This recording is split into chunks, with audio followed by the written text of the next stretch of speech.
শুভেচ্ছা নেবেন। সবকিছু ঠিক থাকলে এবছরের 12ই ফেব্রুয়ারি পৃথিবীর অন্যতম শ্রেষ্ঠ নির্বাচন অনুষ্ঠিত হবার কথা। এমনই শ্রেষ্ঠ একটা নির্বাচন যে আজকে জানুয়ারি মাসের 2 তারিখ যখন মনোনয়নপত্র সাবমিশন হয়ে গেছে, তখনও কিন্তু আমরা নিশ্চিত করে বলতে পারছি না যে 12ই ফেব্রুয়ারি নির্বাচন হবে কি না। বিশেষ করে এই যে বেগম খালেদা জিয়ার জানা যায় যে ভারতের বিদেশ মন্ত্রী এলেন, ডক্টর জয়শঙ্কর, তিনি কথা বলেছেন দুজন উপদেষ্টা, ডক্টর খলিল এবং ডক্টর আসিফ নজরুল তারেক রহমানের সাথে কথা বলেছেন। তারেক রহমানকে মোদিজির শোক বার্তা হস্তান্তর করেছেন এবং জামাতের আমির ডক্টর শফিকের সাথেও কথা বলেছেন এবং চারজনকেই তিনি একটি বার্তা দিয়েছেন যে বাংলাদেশে একটি ইনক্লুসিভ নির্বাচন হোক, এটা তারা চায়। এবং তারপরে আমরা দেখলাম যে গতকাল জামাতের আমির ডক্টর শফিক তারেক রহমানের সাথে মিটিং করেছে। আবার ডাকসুর যে ছাত্র শিবিরের নেতারা, তারাও আবার তারেক রহমানের সাথে মিটিং করেছে। অর্থাৎ বিএনপি এবং জামাতে ইসলামের ইন্টারাকশনটা কিন্তু হঠাৎ করে বেড়ে গেছে। আপনারা নিশ্চয়ই খেয়াল রেখেছেন যে কদিন আগে বিএনপি জামাত মুখোমুখি ছিল এবং বিএনপির এখন ভার্চুয়াল যুগ, তো কেউ কিছু বললে ওটা থেকে যায়। বিএনপির নেতারা যেভাবে জামাতকে আক্রমণ করেছে, আবার জামাতের নেতারা বিশেষ করে ছাত্ররা যেভাবে বিএনপিকে স্পেশালি তারেক রহমানকে অ্যাটাক করেছে, এগুলো আমরা কিন্তু ভুলে যাইনি। হ্যাঁ, যেমন এই যে চাঁদা ওঠে পল্টনে, ভাগ যায় লন্ডনে, এগুলো তো এই শিবিরের এসব ছাত্রদেরই স্লোগান। আবার মুক্তিযুদ্ধে জামাতের ভূমিকা নিয়ে বিএনপির নেতারাই একাধিকবার কথা বলেছে এবং খুব রিসেন্টলি বলেছে। এই সব কিছু প্রিন্ট মিডিয়ায় আছে, ভার্চুয়াল সোশ্যাল মিডিয়ায় আছে। কিন্তু গতকাল থেকে দেখেন আবার এই জামাত বিএনপির মানে ক্লোজনেস আমরা অবজার্ভ করছি। কেন এরকম হচ্ছে? এই যে ডক্টর জয়শঙ্কর বলে গেলেন, তো ডাক্তার শফিক জামাতের আমির তিনি তারেক রহমানের কাছে গেলেন, তারা দুজনে ভেরিফাই করলেন যে দুজনকেই এই ইনফরমেশনটা দিয়েছে কিনা, এবং তারা দেখলেন যে হ্যাঁ, এই ইনফরমেশনটা দুজনকেই দিয়েছেন। এবং তারপরে তাদের স্বরূপটা কিন্তু আমরা দেখতে পাচ্ছি। আমরা সবসময় বলেছি যে যখন মাঠে আওয়ামী লীগ নেই, আওয়ামী লীগের মিত্ররা নেই, তখন জামাত বিএনপি দেখবেন যে তারা ভাগাভাগি করতেছে, মারামারি করতেছে, মুখোমুখি ওর বদনাম করতেছে, সব করছে। কিন্তু যখনই মাঠে আওয়ামী লীগকে আমরা দেখতে পাই, তখনই কিন্তু সেই মুদ্রার এপিট ওপিট জামাত বিএনপি এক হয়ে যায়। এমনি রাজনীতি একটু জটিল, যেহেতু গুঞ্জন আছে যে ভারতের ক্লিয়ারেন্স নিয়ে তারেক রহমান বাংলাদেশে এসেছে।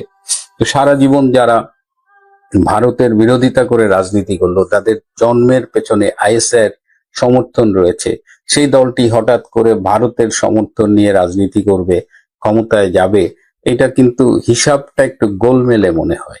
ভারত হয়তো কৌশলগত কারণে বিএনপিকে সমর্থন দিতে পারে, কিন্তু যখনই ইনক্লুসিভ নির্বাচনের বিষয় আসতেছে এবং আওয়ামী লীগকে যদি ফ্রি অ্যান্ড ফেয়ার ইলেকশনে অংশগ্রহণ করতে দেওয়া হয়, তাহলে জনগণ কাকে ভোট দেবে সেটা নিয়ে আওয়ামী লীগের শিবিরে টেনশন না থাকলেও জামাত বিএনপি শিবিরে কিন্তু একটা আতঙ্ক কাজ করছে। এবং যখনই এই আওয়ামী লীগ ইনক্লুসিভ ইলেকশনে আসতে পারে এরকম সম্ভাবনা তৈরি হয়, তখনই আমরা দেখি যে জামাত বিএনপির ঘনিষ্ঠতা বাড়ে। তো সেই সম্ভাবনাটা আবারও তৈরি হয়েছে। এটা ডক্টর জয়শঙ্কর বলে গেছেন। এটা কি শুধুমাত্র ভারতের কথা? এই ইনক্লুসিভ নির্বাচনের আকাঙ্ক্ষাটা কি কেবলমাত্র ভারতের? এই জায়গাটায় আমি অনেকবার বলার চেষ্টা করেছি যে কমনওয়েলথের মহাসচিব যে এসেছিলেন, তিনিও বলে গেছেন যে কমনওয়েলথ অ্যাসোসিয়েশনটা চায় যে বাংলাদেশে একটা ইনক্লুসিভ ইলেকশন হোক। আমি যে দেশটায় থাকি, আমাদের অস্ট্রেলিয়ান সরকার খুব ক্লিয়ারলি বলে দিয়েছে, বাংলাদেশ সরকারকেও জানিয়েছে যে বাংলাদেশে একটি ফ্রি, ফেয়ার এবং ইনক্লুসিভ নির্বাচন হবে, এবং এই কথার সপক্ষে আমার কাছে রিটেন ডকুমেন্ট আছে। এখন কথা হলো যে আমেরিকা কি চাইছে। আমেরিকা খুব স্পষ্টভাবে তারা জানিয়ে দিয়েছে, বিশেষ করে ভারতের সাথে তাদের সাম্প্রতিক যে সম্পর্কটা ডেভেলপ করেছে, সেখানে তারা বাংলাদেশের ব্যাপারে ভারতের চোখ দিয়েই দেখতে চায়। তারা খুব ক্লিয়ার যে ভারত যেটা ভাবছে সেটা। আর ডক্টর ইনুস, তিনি একসময় আমেরিকার পাপেট হিসেবে ক্ষমতায় বসেছিলেন, এটা সত্যি, এবং ডক্টর ইনুসের যা যা দেবার সেটা তিনি দিয়ে ফেলেছেন। পোর্ট দিয়েছেন, বোয়িং কেনার অর্ডার ফাইনাল করছেন, তারপরে বাংলাদেশে সেন্ট মার্টিন দ্বীপটা নিয়ে আমরা কথা বলছি, কিন্তু কেউ সোনাদিয়া দ্বীপের কথা বলছি না। এই সোনাদিয়া দ্বীপে কিন্তু মার্কিন সেনাবাহিনীর বিভিন্ন রকমের তৎপরতা দেখা যাচ্ছে। এই যে কদিন আগে আমাদের সেনাপ্রধান জেনারেল ওয়াকার খান সেন্ট মার্টিন গিয়েছিলেন, এটা আমরা সোশ্যাল মিডিয়ায় ইউটিউবে দেখেছি, কিন্তু কেউ বলেনি যে তিনি সেন্ট মার্টিন যাওয়ার আগে সোনাদিয়ায় গিয়েছিলেন। এবং সোনাদিয়ার জনগণ কিন্তু বিভিন্ন ভাবে আমাদের সাথে যোগাযোগ করছে এবং তারা কিন্তু জানাচ্ছে যে এই সোনাদিয়া দ্বীপটা এখানে এটা কি মার্কিনীদের হাতে তুলে দেবেন কিনা ডক্টর ইনুস, বা নেক্সট যারা আসবে তারা দেবেন কিনা, এটা নিয়ে কিন্তু একটা নেগোসিয়েশন চলতেছে। তো ডক্টর ইনুসের এখন যেটা তার কাছে প্রত্যাশা, বিদেশের মোটামুটি সবাই, এই দু একটা দেশ ছাড়া, ধরেন পাকিস্তানের মতো দু একটা অনুল্লেখ্য এবং গুরুত্বহীন দেশ ছাড়া সবাই চাইছে যে বাংলাদেশে একটা ইনক্লুসিভ ইলেকশন হোক। এবং আমি আমার ব্যক্তিগত একটা সূত্রের মাধ্যমে আমেরিকার একজন কূটনীতিকের সাথে যোগাযোগ করলাম, যিনি বাংলাদেশের সম্পর্কে একদম রেগুলার আপডেট তার কাছে থাকে। তিনি আমাকে আজকে সকালবেলা একদম, মানে আজকে প্রথম ফোনটা এসেছে, তো তাকে আমি জানতে চেয়েছিলাম যে একটু খোঁজ নেন তো যে বাংলাদেশে আসলে আমেরিকার অবস্থানটা কি। তো তিনি আজকে আমাকে ফোন করে জানিয়েছেন যে আমেরিকাও চায় ভারতের মতোই, তিনি এভাবে বলেছেন যে ভারত যেহেতু ইনক্লুসিভ ইলেকশনের কথা বলেছে, ভারত কিন্তু এটা আমেরিকার সাথে আলোচনা করেই তারা এই স্ট্যান্ডটা বাংলাদেশে জানিয়েছে। সুতরাং আমরা যদি মনে করি যে এটা ভারতের স্ট্যান্ড, যেমন আমাদের পররাষ্ট্র উপদেষ্টা একসময় বলেছিলেন যে আমাদের দেশে নির্বাচন কেমন হবে এটা নিয়ে ভারতের মাথা ব্যথা কেন, ভারত কেন বলবে, who is India to guide আস। কিন্তু বিষয়টা ইটস নট অনলি ইন্ডিয়া, তারা আমেরিকার সাথে আলোচনা করেই এই বাংলাদেশে একটা ইনক্লুসিভ ইলেকশনের প্রত্যাশা করে। তো সেই জায়গায় আমেরিকারও অবস্থান যে বাংলাদেশে একটা ইনক্লুসিভ ইলেকশন হোক। ইনক্লুসিভ ইলেকশন না হলে যেটা হবে যে এই নির্বাচনটা বিতর্কিত হবে এবং বাংলাদেশে সেক্ষেত্রে গণতন্ত্র, স্থিতিশীলতা, এই বিষয়গুলো সুদূর পরাহত হয়ে যেতে পারে। তো আমি জিজ্ঞেস করেছিলাম যে ডক্টর ইউনূস কি এই ইনক্লুসিভ ইলেকশন দেবে, বলে যে হি হ্যাজ নো চয়েস, তাকে বলা হবে। এবং এই সবাই ধারণা করছে যে আমেরিকার যে নতুন রাষ্ট্রদূত আসবেন, তিনি আসবেন সম্ভবত 11ই জানুয়ারি, এবং তিনি এলে বাংলাদেশের নির্বাচন নিয়ে একটা নতুন করে চিন্তা ভাবনা হবে এবং তিনি সম্ভবত সব পার্টির প্রতিনিধির সাথে বসবেন। আর ক্রেসিয়ান জ্যাকবসন, যিনি ইনুসের অভিভাবক ছিলেন, যিনি ইনুসকে সুরক্ষা দিতেন, তিনি বাংলাদেশ থেকে বিদায় নিয়েছেন, ইনুসের কাছ থেকেও বিদায় নিয়েছেন। সো এই মুহূর্তে ইনুস বাংলাদেশে অনেকটা অভিভাবকহীন হয়ে গেছে। তো ডক্টর ইনুস যদি নির্বাচন ইনক্লুসিভ নির্বাচনে রাজি না হয়, তাহলে তিনি বলেছেন যে probably he has no choice, but তারপরেও তিনি আমাকে বলেছেন আই ডোন্ট নো।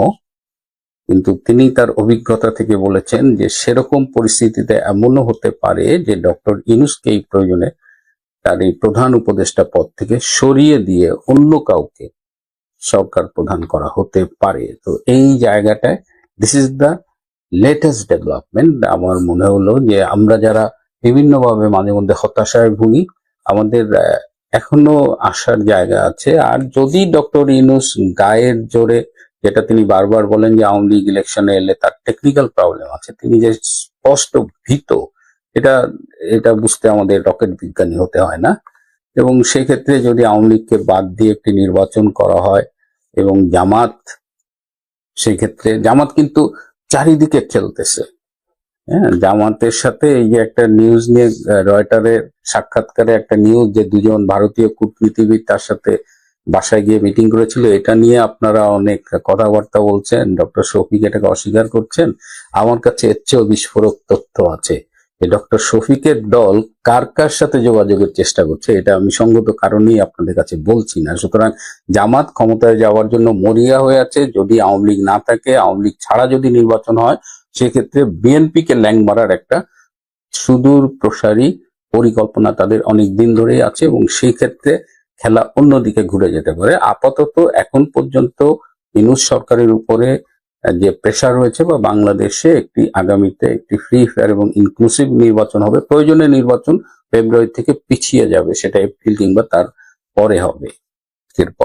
সম্প্রতি বাংলাদেশের রাজনীতিতে যে পরিবর্তনগুলো দেখা দিয়েছে। বিশেষ করে দীর্ঘ 17 বছরের নির্বাসন শেষে বিএনপির ভারপ্রাপ্ত চেয়ারপারসন তারেক রহমান দেশে ফিরেছেন, এবং তখন অনেকেই বলা বলি করছেন যে তারেক রহমান দেশে আসছিলেন না, তার কিছু ক্লিয়ারেন্স ছিল না, কিন্তু ফাইনালি তিনি দেশে এসেছেন এবং ভারত নাকি তাকে বাংলাদেশে আসার ব্যাপারে ক্লিয়ারেন্স দিয়েছে। এই গুঞ্জনটি কিন্তু প্রচলিত আছে। এই গুঞ্জনের পাশাপাশি গত 2-3 দিন ধরে শুনছি যে একদিকে ভারত যেমন তারেক রহমানের উপরে তাদের বাজি ধরেছে, আসন্ন রাজনীতিতে নির্বাচনে যেভাবেই হোক যদি তারেক রহমান বিজয়ী হন তাহলে ভারত তাকে সমর্থন করবে, বা আরো খোলামেলা বলা যায় যে ভারতই চাইছে যে তারেক রহমান আগামীতে বাংলাদেশের প্রধানমন্ত্রী হোক। তাহলে আওয়ামী লীগের কি হবে? এবং সেই জায়গায় বলা হচ্ছে যে ভারত সম্প্রতি আওয়ামী লীগের দিক থেকে মুখ সরিয়ে নিয়েছে, এবং কেন মুখ সরিয়ে নিয়েছে এটা নিয়েও অনেক মুখরোচক গল্প চালু আছে। সেই বিষয়টি নিয়ে আমি আজকে আলোচনা করব, কিন্তু তার আগে আমি গতকাল যে আমাদের বাংলাদেশের প্রথম নারী প্রধানমন্ত্রী বেগম খালেদা জিয়ার জানাজা হলো, সেই বিষয়ে একটু কথা বলতে চাই। আপনারা জানেন যে পরশুদিন আমি বিদায় খালেদা জিয়া নামে একটি পর্ব করেছিলাম, এবং সেখানে আমি মূলত তার প্রতি শ্রদ্ধা জ্ঞাপন করেছি, এবং বিএনপি বা খালেদা জিয়ার রাজনীতির যে সমালোচনার জায়গাগুলো আছে সেগুলো আমি খুব বেশি আলোচনায় আনিনি, মূলত পরিহার করবার চেষ্টা করেছি। কারণ একজন মৃত মানুষকে শ্রদ্ধা জানাতে গিয়ে সব সমালোচনার বিষয় আনাটা আমি সমীচীন মনে করিনি, এবং একজন রাজনৈতিক নেতা তিনি মৃত্যুর পরেও আলোচিত সমালোচিত হবেন, এটা একটা বাস্তবতা। যদিও আমার মনে আছে যে আমি ইসলামিয়াত ক্লাসে পড়েছিলাম যে মৃতের নিন্দা করিও না, কিন্তু রাজনৈতিক নেতারা একজন ব্যক্তির চাইতেও অনেক বড়, আর তাদের পরিসরটা অনেকটা প্রাতিষ্ঠানিক অবস্থান তাদের। সুতরাং খালেদা জিয়াকে নিয়ে আমরা অনেক আলোচনা সমালোচনা ভবিষ্যতে করব, কিন্তু এই মুহূর্তে সেটি করার সময় নাই। কিন্তু গতকাল জানাজার মাঠে যে একটি মঞ্চ থেকে বিএনপির পক্ষ থেকে একটি বিবৃতির মতো বলা যায় যে বক্তব্য পাঠ করা হলো, যেটি পাঠ করেছেন স্থায়ী কমিটির সদস্য শ্রদ্ধেয় নজরুল ইসলাম খান। আমি ধরেই নেব যে এটা বিএনপির দলীয় বক্তব্য, এটা ব্যক্তি নজরুল ইসলাম খানের বক্তব্য নয়, এবং সেখানে তিনি বলেছেন যে এই মৃত্যুর দায় থেকে ফ্যাসিবাদী হাসিনা কখনো মুক্তি পাবে না। এই যে ভরা মজলিসে এই তথ্যটি যে দেওয়া হলো, আমার কাছে মনে হচ্ছে যে এটি এক ধরনের গীবত, এবং এখানে না বললেও পারা যেত। বেগম খালেদা জিয়া আদালতের রায়ে বন্দী ছিলেন, কিন্তু তিনি কতদিন কারাগারে ছিলেন, কতদিন বঙ্গবন্ধু মেডিকেল ইউনিভার্সিটির কেবিনে ছিলেন, আর কতদিন তার বাসভবন গুলশানের ফিরোজায় ছিলেন। এবং বেগম খালেদা জিয়া যে মারা গিয়েছেন, এই মৃত্যুর কারণ কি?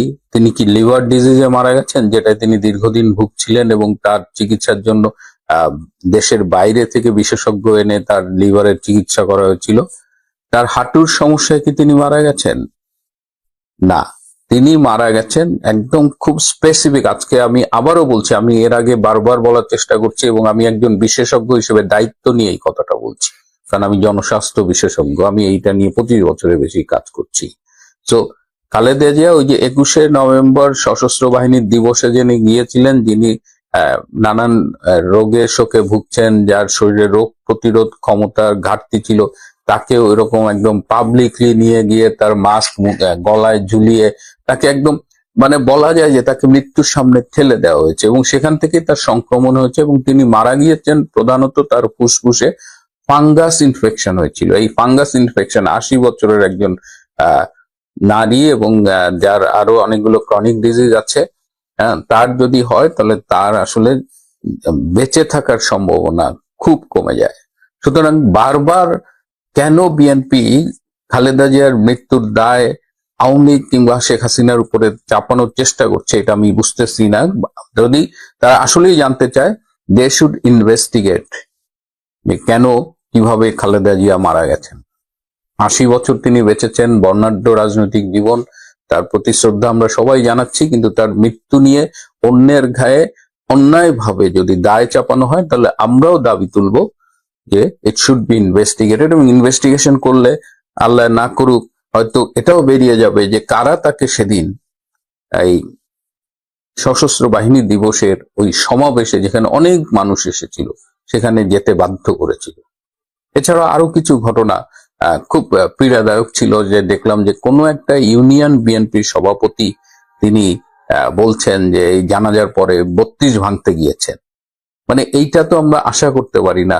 ওই জানাজায় অনেকেই গিয়েছিলেন এবং ওই জানাজায় যারা আওয়ামী লীগের অনুসারী তারাও গিয়েছে এবং সেখানে একজনকে আইডেন্টিফাই করা হলো সে আওয়ামী লীগের অনুসারী এবং তাকে এমন মারা হয়েছে যে এখন তিনি বেঁচে আছেন নাকি মারা গেছেন সেটা আমি জানি না। তো এই বিষয়গুলো কিন্তু খুব পীড়াদায়ক এবং যে মুহূর্তে তারেক রহমান দাবি করছেন যে তিনি অনেক চেঞ্জ হয়ে গেছেন বা তারেক রহমানের লোকজন বলছেন যে 17 বছর দেশের বাইরে থেকে একটা উন্নত বিশ্বে থেকে তিনি তার দৃষ্টিভঙ্গি পাল্টেছে, তার রাজনীতি পাল্টেছে, তিনি নিজেও পরিবর্তিত হয়েছেন, কিন্তু এই ঘটনাগুলো কিন্তু সেই পরিবর্তনের কথা বলে না। প্রায় 33টা দেশের সরকারের প্রতিনিধিরা এসেছিলেন, তার মধ্যে আলোচনায় সবচেয়ে বেশি আছে ভারতের বিদেশ মন্ত্রী বা আমরা যাকে পররাষ্ট্রমন্ত্রী বলি ডক্টর জয়শঙ্কর। এই জয়শঙ্কর 4 ঘন্টার জন্য ঢাকা এসেছিলেন। তিনি একটি সামরিক বিমানে করে এসেছিলেন, কুর্মিটোলা বিমানবন্দরে নেমেছেন এবং জয়শঙ্করের এই আশাটা খুবই তাৎপর্যপূর্ণ ছিল এবং যেহেতু বেগম খালেদা জিয়ার মৃত্যুতে অনেক দেশের সরকারি প্রতিনিধিরা এসেছেন, ভারত যে কোনো প্রতিনিধি পাঠাইতে পারতেন, কিন্তু তারা গুরুত্বপূর্ণ একজন প্রতিনিধিকে পাঠিয়েছেন। এটার একটা রাজনৈতিক তাৎপর্য রয়েছে এবং যেহেতু বাংলাদেশে এই মুহূর্তে হাদির মৃত্যুর পরে স্লোগান হচ্ছে ঢাকা না দিল্লি, আবার ভারত বিরোধী রাজনীতি করে জামাত বিএনপিও করে, সুতরাং ডক্টর জয়শঙ্করের প্রতি কোনো রকমের যদি আক্রমণ করা হয় বা অসম্মান করা হয়, এই কারণে জয়শঙ্কর যখন বাংলাদেশে এসেছিলেন তখন ভারতে বাংলাদেশের সীমানা বরাবর 21টা ব্রহ্মস মিসাইল কিন্তু তাক করা ছিল। মানে যদি জয়শঙ্করকে আক্রমণ করা হয় বা কোনো কিছু হয় তাহলে ওই মিসাইল দিয়ে বাংলাদেশকে আক্রমণ করার প্রস্তুতি ছিল। এখন জয়শঙ্কর কেন এসেছিলেন? সবচেয়ে ইন্টারেস্টিং ব্যাপার হলো যে ডক্টর ইউনূস আপ্রাণ চেষ্টা করেছেন জয়শঙ্করের সাথে একটা বৈঠক করতে, কিন্তু জয়শঙ্কর তার এই পাত্তাই দেয়নি, ডক্টর ইউনূসের সাথে দেখাই করে। তবে ডক্টর ইউনূসের 3 জন উপদেষ্টার সাথে তার দেখা হয়েছে। আসিফ নজরুল, যিনি ভারত বিরোধী রাজনীতির অন্যতম প্রধান পুরুষ, এই ছবিটা দেখেন যে মনে হচ্ছে যে প্রভুর সামনে ভৃত্য দাঁড়িয়ে আছে। এই হলো আমাদের রাজনীতিবিদদের ভণ্ডামি। কি বার্তা তিনি দিয়েছেন? তিনি খুব স্পষ্টভাবে বলেছেন যে এটা ভারতের পক্ষ থেকে শেষবারের মতো বলা হচ্ছে যে বাংলাদেশে একটা ফ্রি, ফেয়ার অ্যান্ড ইনক্লুসিভ নির্বাচন যেন হয়, এবং আরো বলেছেন যে একটি মর্যাদাশীল জাতি হিসেবে যা যা করণীয়, দেশ হিসেবে যা যা করণীয়, ভারত বাংলাদেশের কাছে সেটা প্রত্যাশা করে এবং সেটা যদি না করে তাহলে বাংলাদেশের সামনে দুর্দিন আসবে এবং বাংলাদেশ হয়তো পাকিস্তানের মতো একটা দেশে পরিণত হবে।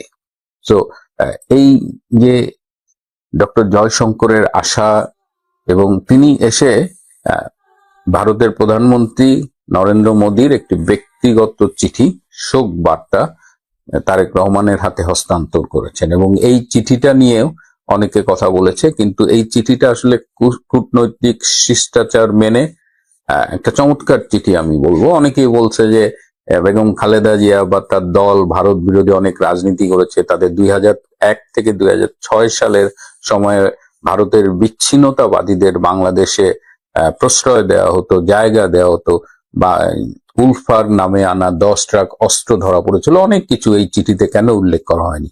কিন্তু এটা আসলে একজনের মৃত্যুতে শোক জানিয়ে যে চিঠি, সেখানে এত কিছু না লিখলেও হয়।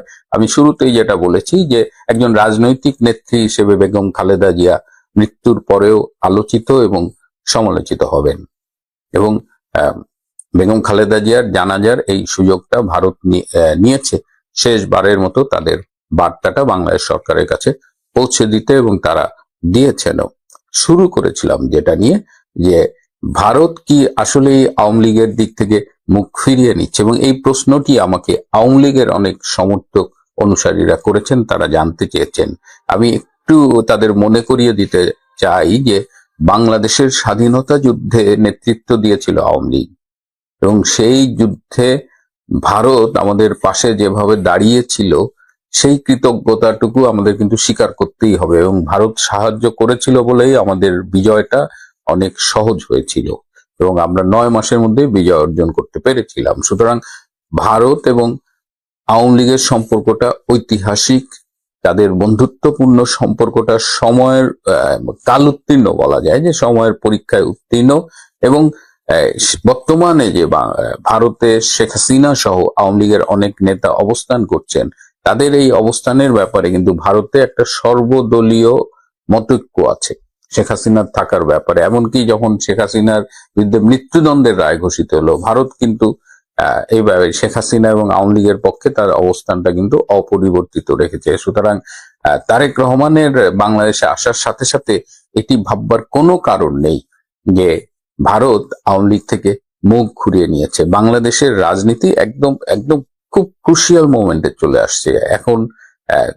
এই যে 12ই ফেব্রুয়ারি নির্বাচন, সেটা হবে কিনা সেটা নিয়ে কিন্তু এখনো সংশয় কাটেনি। এবং আপনারা খেয়াল করবেন যে বাংলাদেশে কিছু গুরুত্বপূর্ণ ব্যক্তি আছে যাদের হয়তো বড় দল নেই, কিন্তু মানুষ হিসেবে তারা খুব ইনফ্লুয়েন্সিয়াল এবং তারা ইন্টারন্যাশনালি ভেরি ওয়েল কানেক্টেড। যেমন একজন হলো আনোয়ার হোসেন মঞ্জু। তিনি কেন নির্বাচনে অংশগ্রহণ করছেন না? এবং দেখেন, তিনি প্রভাবশালী উদাহরণ দেই যে তাকে গ্রেপ্তারের পরে কিন্তু আটকে রাখা যায়নি, তাকে মুক্তি দিতে বাধ্য হয়েছে এই ইউনূস সরকার। সুতরাং আরো এই মাসেই আসবে আমেরিকার নতুন রাষ্ট্রদূত, যিনি বাংলাদেশে আসবেন, ব্রেন ক্রিস্টেনসন।